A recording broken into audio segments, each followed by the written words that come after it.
Hello dear viewers, मैं शालिनी आपका अपने यूट्यूब चैनल पर बहुत ही हार्दिक स्वागत करती हूँ। और जैसा कि आप सबको पता है कि एलटी ग्रेड प्री के रिजल्ट्स जो हैं वो आने शुरू हो गए हैं, तो उसी के बिहाफ पे देखते हुए हम जो है आज अपना मेंस लिखने का जो फॉर्मेट है वो मैं आज से स्टार्ट करने जा रही हूँ। तो मैंने सोचा कि आप लोगों के साथ कुछ व्यूज़ शेयर किए जाएं, जिससे आपको मेंस के आंसर लिखने में आसानी हो। तो मेंस के प्रिपरेशन के लिए सबसे पहले आपको जो बातें जाननी ज़रूरी हैं वो हैं कि आप अपने माइंड में जो है कैसे आंसर फॉर्मेट करेंगे। आपके पास टाइम बहुत कम रहेगा और आपको जो है कैसे उसी टाइम में 3 घंटे के टाइम में आपको सारे क्वेश्चंस करते हुए आपको कैसे अपने बॉडी अपने आंसर्स को फॉर्मेट करना है और उसको कैसे एक्सप्लेन करना है और कैसे उसको कंक्लूजन देना है। तो इसी बिहाफ पे मैं आज ये लेक्चर बनाने जा रही हूँ। तो ज़्यादा बातें ना करते हुए चलिए हम काम की बातें स्टार्ट करते हैं।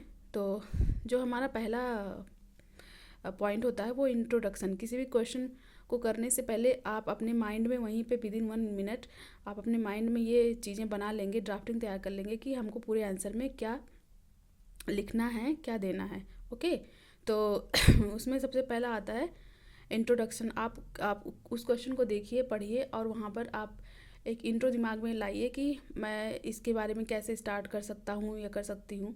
उसके बाद फिर अपना बॉडी फ्रेम करिए अपने माइंड में, और बॉडी फ्रेम करने के बाद आप ये सोचिए कि मैं इसका लास्ट में कंक्लूजन क्या दूंगा या दूंगी।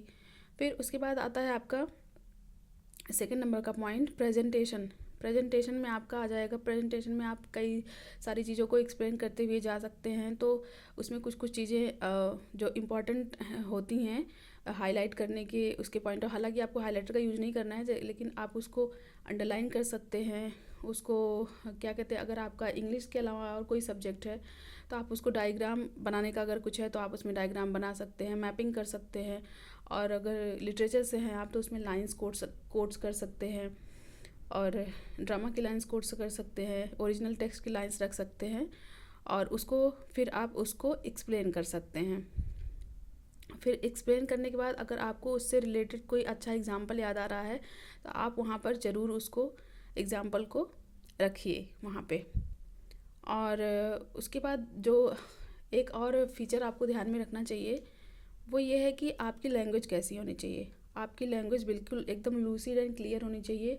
बहुत हाई फाई, बहुत जोशीला और ऐसी भाषा का इस्तेमाल आपको नहीं करना है।